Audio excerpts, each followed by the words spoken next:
Bonjour à tous, bienvenue sur la chaîne du sanglier brestois. Le soleil est revenu, chapeau est revenu. Voilà, aujourd'hui petite vidéo sur un modèle que j'ai reçu la semaine dernière me semble-t-il. Donc voilà le bébé. C'est un gros morceau. Au niveau du poids, c'est kiff kiff. Voilà, au Sweet Champ. Donc voilà, je vais vous faire une petite vidéo dessus, vous montrer en quoi il peut être intéressant, suivant le travail que vous faites, et quelques outils en plus parce que je l'ai eu à prix réduit celui-là. Donc j'ai pris une taille plus haute que ce que je voulais. Mais voilà, je l'ai enfin pris, j'en ai enfin en collection, que je n'avais pas. Après, étant donné que je porte un Sweet Champ régulièrement en fond de poche, dans mon petit étui en cuir, ou un étui de ceinture Victorinox, voilà. Donc, ben, c'est parti.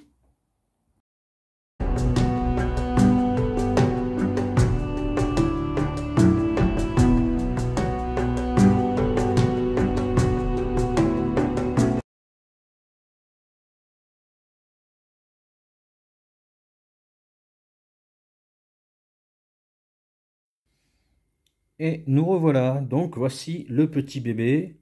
Donc, je ne vous l'ai pas montré avant, rien d'extraordinaire. Je vais le montrer de suite. Donc, au niveau de la taille, voilà, on est sur la taille d'un Sweet Champ, tout simplement. Alors, à quoi testent les modèles? Un modèle Cybertool, mon premier. Je n'osais pas franchir le plat. Je peux vous dire, quand on vous dit 22% dessus, hein, 99 au lieu de 129. Bon, voilà, il y a un moment, il faut arrêter de rester borné. Puis en plus, je suis collectionneur. Et agréablement surpris par ce couteau. Je vais essayer de démonter un petit peu des vis d'ordi, parce qu'en bout du compte, il sert vraiment pour... je mettrai des photos d'ailleurs. À la fin, le couteau suisse ouvert, j'ai pris sur ce petit dépliant. Voilà, j'ai fait des captures, des captures d'écran, des photos. Ça sera, j'espère, mieux que tout ouvrir, parce que tout ouvrir, c'est un peu galère sur celui-là. Voilà. Donc, voilà le bébé. La petite notice comme d'habitude. Ça, j'ai mis des photos à l'intérieur. La petite boîte.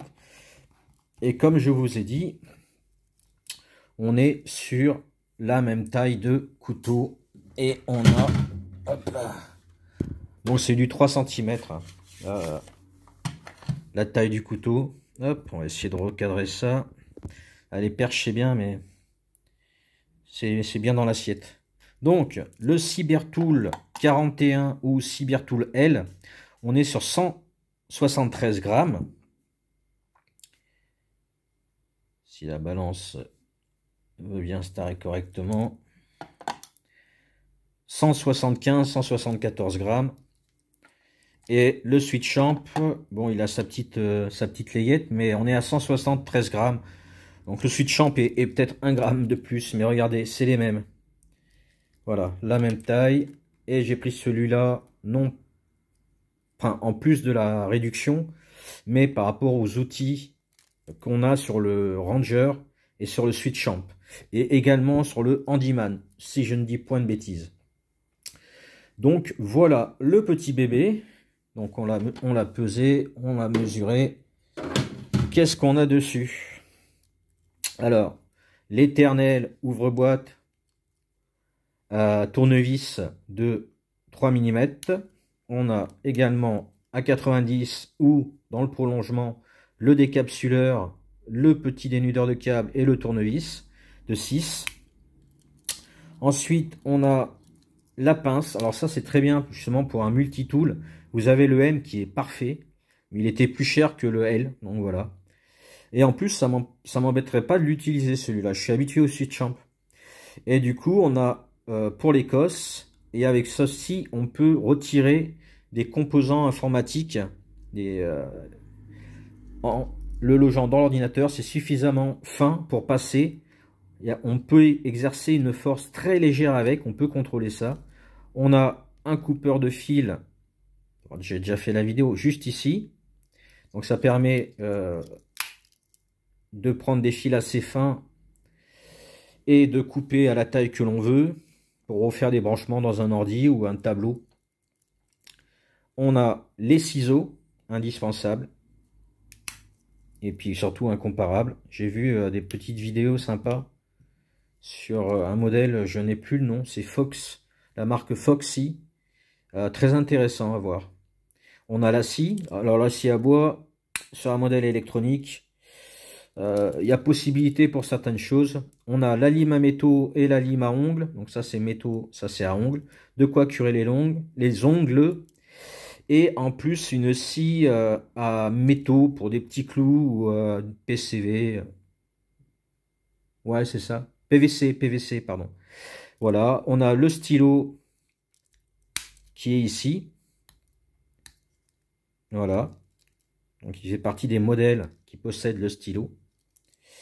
Hop, il s'est mal mis et il ne veut pas se mettre bien ici. La Bruxelles, l'aiguille est vendue avec, vu le prix ils peuvent. Le petit tournevis à lunettes plat est vendu avec. On a un petit tournevis pour les dominos, c'est pas mal pour faire des connexions. Pour ceux qui font même travailler sur des enceintes, faire des connexions, des rallonges, etc. C'est toujours utile, parce que je parle d'ordinateur, mais il y a aussi ceux qui travaillaient dans le audiovisuel, quoi, tout ce qui est travail avec à l'époque des projecteurs pour installer chez soi, etc. C'est un couteau qui est parfait, on peut vraiment tout faire.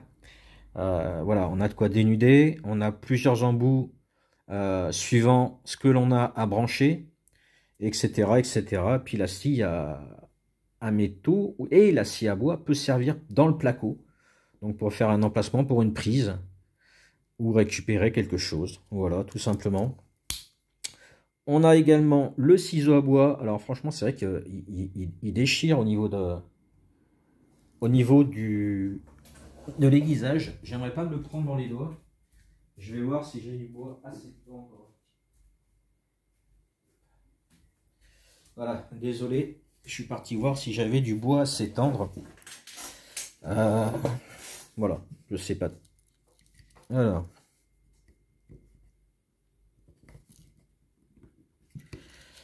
C'est pas évident avec cette taille-là, c'est un coup à se flinguer. Ça fonctionne, hein.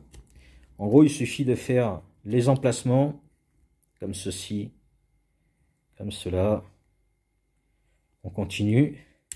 Et après, on peut creuser avec le fait d'avoir fait le marquage. Hop là, voilà. C'est fonctionnel, mais sur peut-être du petit travail de bois, et encore. Mais bon, ça a le mérite d'être là, tout simplement. Hop, rien de fragile par là-bas. Hop là, ça, hop. Donc voilà, les petits outils du dos. Et bien sûr, on a la grande lame, la petite lame et le fameux outil multifonction avec les embouts qui vont avec. Donc ici, on a du 2. Ici, on a du plat qui doit faire du 3, je dirais. Ici, on a un cruciforme 0. Ici, un 1, qui peut être très utile justement pour tout ce qui est composants électroniques. Ici, on a un Torx. Et ici, ça m'a l'air d'être système Allen. Voilà. Ensuite, on a encore, hop là, un Torx un peu plus grand, un peu plus petit. Donc, on doit avoir 0, 1 et 2 qui se rangent là-dedans. Ça s'oublie, on ne le sent pas. Facile à sortir. Et ici, on peut le mettre à 90. C'est tenu par des aimants. Voilà, il y a même la petite bille qui est là. Donc, est-ce que je vais pouvoir vous montrer? Au moins pour dévisser le clapet de votre ordinateur. Le seul problème que je vais avoir, ça va être... ça va. Par contre, il me faut de la place pour passer le tournevis devant la caméra. Ce n'est jamais évident. On va monter un petit chouille comme ça. On est à 8 minutes, ça va. Ouais, ça va. Je dépasse pas trop les limites. Alors ici, on a sûrement le ventilateur, donc que l'on peut dévisser sans problème. Donc celui-là, pour l'instant, on va le laisser. Voilà, ça se dévisse tout seul. C'est le clapet, hein. Hop là, je vais aller sur celui du haut. Et ça se défait très très bien. Et on peut vraiment démonter son petit clapet. Alors ça marche hein, pour cette taille là. Vous prenez votre Switch Amp ou l'Explorer ou alors le Pioneer, le Huntsman Light ou le Spartan Light. Ça fonctionne très bien pour tout ce qui est vis comme ça. Alors je vais le terminer. Hop, en enlevant ça et on va voir un peu ce qu'il y a comme composant à l'intérieur. Eh ben, je pensais qu'elle tiendrait moins que ça la vis là-haut. Voilà. Par contre, on a de quoi aller assez loin dans certains composants. Alors, voilà. On va y arriver les amis, j'espère en tout cas. Hop, je remonterai ça tout à l'heure après. J'ai mes deux vis, on va les mettre là. Le clapet, on le met là. Alors oui, c'est toujours une vidéo à la vas-y que je te pousse. Hein, voilà, je n'étais pas forcément prévu. Donc ici, hop là, ça j'en ai pas besoin, tout compte fait. Cette petite power bank de Olight Lanterne Pro, on va la jarter, histoire d'avoir de la place. Donc, comme je vous disais, on peut avoir accès par ici, sûrement pour passer un coup de propre. D'ailleurs, comme vous pouvez voir, c'est assez crado. Voilà, mais bon, il est inactif depuis pas mal d'années. Donc ici, on a le ventilateur. C'est pas ça qu'il faut que je bouge, c'est ça. On a le ventilateur, donc toujours... ici, on a des petites vis. Il faudrait la taille en dessous. Et ici, c'est parfait. Donc pour la taille en dessous, comme Chantal, sauf qu'elle, elle est là-dessous. Le premier qui ne rigole pas à cette blague, il a pas tort. Alors, Chantal, voilà. Donc ici, on a des petites vis, c'est du 1. Donc ça se dévisse très bien. Il n'est pas si crade que ça hein, pour un PC. Voilà, on peut même utiliser, d'ailleurs je vais le refermer, on peut même utiliser la taille en dessous. Voilà. Ici, on a les petits composants que je vous disais, donc je ne sais pas s'ils sont clippés ou pas. Moi, je suis une quiche. Mais bon, en admettant que... moi, je sais que monter les prises électriques, etc. Que je veux enlever un composant et que j'ai besoin d'un peu de force, je peux utiliser la pince. Pareil pour ces petits composants ici. Hop. Ah, c'est pas évident de filmer là-dedans. Voilà. Tout ce qui est petits composants par ici. On peut les défaire et ensuite il suffit de les ressoudre. On peut enlever tout ce qui est le disque. Hop. On a les vis qui sont là. Voilà, pour le PC, celui-ci date de 2013. Donc au niveau des vis, ici on a le disque dur, avec ici de quoi détacher pour le changer, tout simplement, ou le nettoyer. Donc voilà, et puis voilà, je voulais montrer aussi le petit tournevis. Hop, on va refaire ça. Voilà, c'était pour vous montrer un petit peu que pour l'ordi, on a quand même pas mal d'opportunités. Et ici, c'est juste une prise téléphone que l'on peut dévisser sans avoir besoin d'aller chercher tous les tournevis de la Terre. Beaucoup de geeks qui s'y connaissent et qui tâtent en informatique, etc., n'ont pas forcément d'outils. Ou alors, quand ils en ont, voilà, ça reste à la maison. Mais on peut se déplacer avec ça. Ça peut servir pour plein d'autres vis, tout ce qui est porte les poignées des portes dans un appartement où on a besoin de dévisser. Là, moi, j'ai les poignées de mes vitres, de mes grandes vitres, où je peux justement, hop là, la verrouiller comme ça. Hop. Voilà, où on peut y accéder. Hop. Hop, on revissera ça après. Hop, on n'a pas pour longtemps. Hop, on va se reposer un petit peu comme ça. Donc voilà, 13 minutes, un peu plus de 13 puisque j'ai fait l'après-intro. Voilà, avec cet outil-là. Vous le trouvez en Spartan à 90 euros, je crois, 89. Donc j'ai vraiment du bol, puisque au bout du compte, pour 10 euros de plus, j'ai une pince, un ciseau, un tournevis pour domino, un ciseau à bois, même si bon voilà, et voilà. Après, on passe pour le M à, je crois que c'est 119, un truc comme ça, le L 139, et après on a le XL, voilà. Et donc 99 euros pour ce bébé, c'est le prix d'un Switchamp, avec beaucoup d'outils sur le Switchamp. On est à 33 outils là-dessus, on est à 39 là-dedans, en comptant tous les embouts, le porte-embout, etc., etc.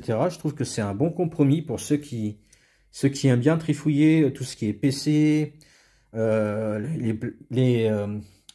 les placards électriques, etc. Quand une fois que vous avez coupé le jus, avec tous ces petits tournevis, vous pouvez changer pas mal de pièces. C'est pas mal. On est sur un poids convenable, vous le mettez à la ceinture.